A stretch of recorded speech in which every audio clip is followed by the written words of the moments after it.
السلام علیکم گیلانی فورم پر اب سب کو خوش آمدید۔ آج ہم بات کریں گے تابوت سکینہ کی۔ یہ شمشاد کی لکڑی کا ایک صندوق تھا جو حضرت آدم علیہ السلام پر نازل ہوا تھا۔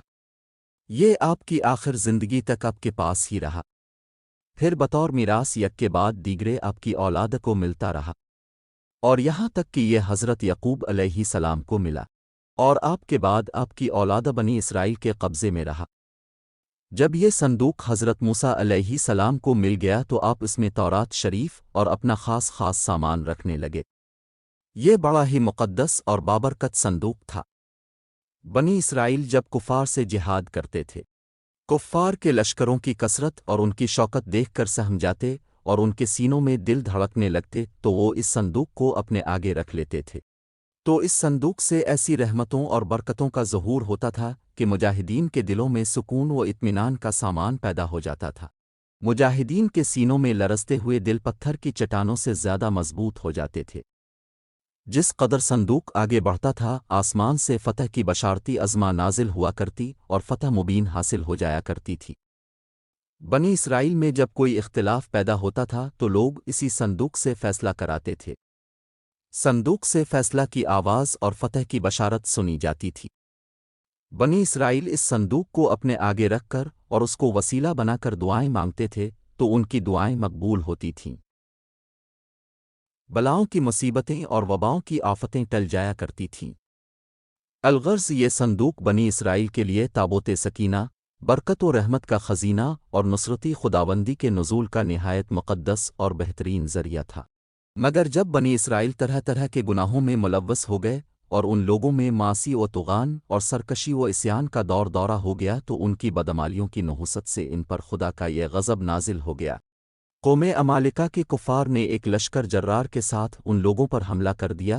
ان کافروں نے بنی اسرائیل کا قتل عام کر کے ان کی بستیوں کو تاخت و تاراج کر ڈالا، عمارتوں کو توڑ پھوڑ کر سارے شہر کو تہس نہس کر ڈالا اور اس متبرک صندوق کو بھی اٹھا کر لے گئے اور اس مقدس تبرک کو نجاستوں کے کوڑے خانہ میں پھینک دیا۔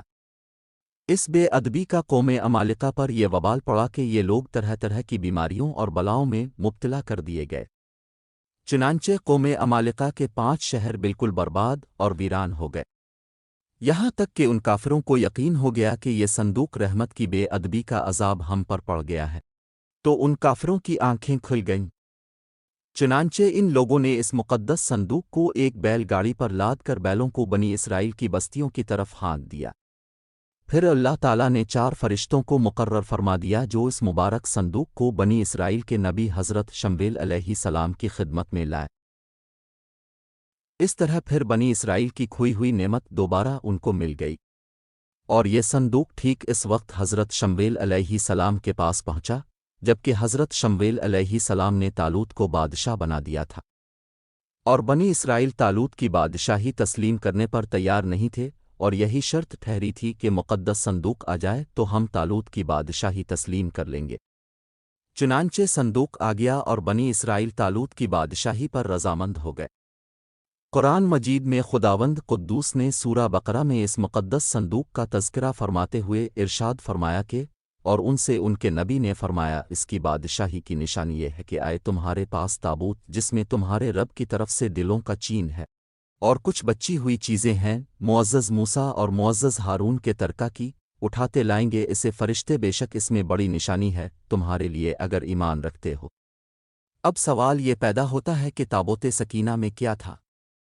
اس مقدس صندوق میں حضرت موسیٰ علیہ السلام کا عصا اور ان کی مقدس جوتیاں، حضرت ہارون علیہ السلام کا امامہ، حضرت سلیمان علیہ السلام کی انگوٹھی، تورات کی تختیوں کے چند ٹکڑے، کچھ من و سلوا، اس کے علاوہ حضرات انبیاء کرام علیہم السلام کی صورتوں کے حلیے وغیرہ تھے۔ دوسرا سوال یہ ہے کہ تابوت سکینہ کہاں ہے؟ حضرت داؤد علیہ السلام کے زمانے تک اس تابوت کو رکھنے کے لیے کوئی خاص انتظام نہیں تھا، اور اس کے لیے پڑاؤ کی جگہ پر ایک الگ خیمہ لگا دیا جاتا تھا۔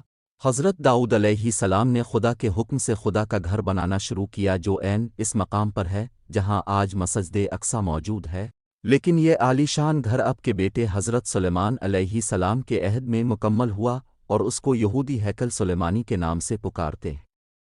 اس گھر کی تعمیر کے بعد تابوت سکینہ کو یہاں پورے احترام کے ساتھ رکھ دیا گیا، اور اس طرح یہ مقام یہودیوں کا مقدس ترین مقام بن گیا۔ بعد کے زمانے میں ہونے والی جنگوں نے اس ہیکل کو بہت نقصان پہنچایا، لیکن بابل کے بادشاہ بخت نصر نے اس کو مکمل طور پر تباہ کر دیا اور اس کو آگ لگا دی۔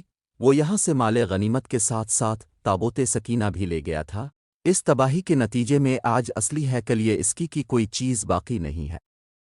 ان تمام تباہیوں کے نتیجے میں تابوت سکینہ کہیں غائب ہو گیا اور اس کا کوئی نشان نہیں ملا۔ آج بھی بہت سارے ماہر آثار قدیمہ اور خصوصاً یہودی مذہب سے تعلق رکھنے والے ماہر اس کی تلاش میں سرگرداں ہیں، تاکہ اس کو ڈھونڈ کر وہ اپنی اسی روحانیت و عروج کو واپس پا سکیں جو کبھی ان کو عطا کی گئی تھی۔ تابوت سکینہ کی موجودہ جگہ کے بارے میں مختلف لوگ قیاس آرائیاں کرتے رہتے ہیں۔ اس پر انگریز عیسائیوں اور یہودیوں نے بڑی ریسرچ کی ہیں، لیکن حتمی طور پر سارے ایک نقطے پر متفق نہیں ہو سکے۔ جو سب سے قرین قیاس تھیوری لگتی ہے وہ یہ کہ اس وقت یہ صندوق تابوت حضرت سلیمان علیہ السلام کے محل میں کہیں دفن ہے، جو فلسطین میں آج بھی گم ہے، جس کو یہودی کافی عرصے سے ڈھونڈنے کی کوششیں کر رہے ہیں۔ آئے دن وہاں بیت المقدس میں کھدائی کرتے رہتے ہیں۔ یہ وہی محل ہے جس کو حضرت سلیمان علیہ السلام نے جنات کی مدد سے بنایا تھا۔ اس کی بنیادوں کو آج بھی ڈھونڈنے کی کوشش کی جا رہی ہے، جس کو ہیکل سلیمانی بھی کہتے ہیں۔ بہرحال اس کے متعلق بہت سے نظریات ہیں اور خیال ہے کہ یہ تابوت اب بھی حضرت سلیمان علیہ السلام کے محل کے اندر ہی کہیں دفن ہے۔ کچھ کے نزدیک اس کو افریقہ لے جایا گیا۔ ایک مشہور ماہر اثاری قدیمہ ران وائٹ کا کہنا ہے کہ یہ مشرق وسطی میں موجود ہے۔ کچھ لوگوں کے مطابق اس کو ڈھونڈنے کی کوشش انگلینڈ کے علاقے میں کرنی چاہیے۔ کچھ سکالرز کا ماننا ہے کہ یہ تابوت ایتھوپیا کے تاریخی گرجا گھر ایکسم میں پڑا ہوا ہے۔ ایک اور نظریہ ہے کہ یہ بحیرہ مردار کے قریب ایک غار کے اندر کہیں گم ہو چکا ہے۔ ایک نظریہ یہ بھی ہے کہ یہودیوں نے 1981 میں اسے حضرت سلیمان علیہ السلام کے پہلے محل سے کھدائی کے دوران نکال کر کہیں نامعلوم جگہ پر منتقل کر دیا ہے، جبکہ کھدائی کرنے والے یہودیوں کا کہنا تھا کہ وہ اس صندوق کے بالکل قریب پہنچ گئے تھے، لیکن اسرائیلی گورنمنٹ نے مسلمانوں اور عیسائیوں کے پریشر میں آ کر اس کی کھدائی پر پابندی لگا دی تھی، اس لیے انہیں یہ کام نامکمل ہی چھوڑنا پڑا۔ تاہم اس کے متعلق روایات میں ہے کہ ایک وقت آئے گا کہ یہ مل جائے گا۔ بہرحال کوششیں جاری ہیں، لیکن تاحال انہیں ناکامی کا سامنا ہے۔ اگلی ویڈیو تک کے لیے اجازت دیجیے گا۔ اس طرح کی مزید معلوماتی ویڈیوز کے لیے ہمارا چینل گیلانی فورم سبسکرائب کریں۔ شکریہ۔